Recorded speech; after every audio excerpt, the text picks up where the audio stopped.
We'll guide you through how to change the grid size in Blender. If you find this helpful, don't forget to like and subscribe. Open Blender and start a new project or load an existing file. Make sure you are in the 3D viewport, where the grid is visible. Look at the top right corner of the viewport for the overlay button. It looks like two overlapping circles.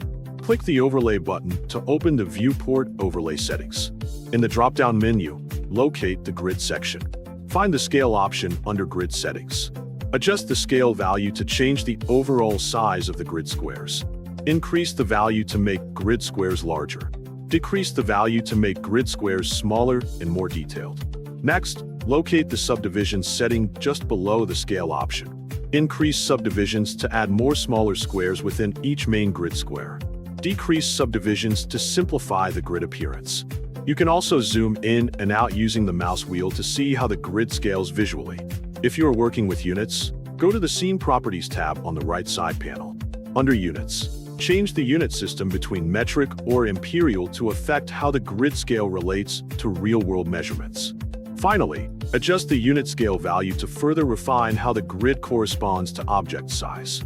This allows you to match the grid with your intended modeling dimensions more accurately. For example, a smaller unit scale can help when creating detailed objects, while a larger scale is useful for bigger scenes. After adjusting these settings, observe the grid carefully in the viewport to confirm that it fits your workflow. You can repeat the previous steps anytime if the grid needs further refinement. Keep in mind that grid size does not change your objects directly, but it helps you measure and align them more easily. Combining proper grid scaling with snapping tools can improve precision during modeling. You may also want to adjust your view frequently to ensure the grid remains clear at different zoom levels.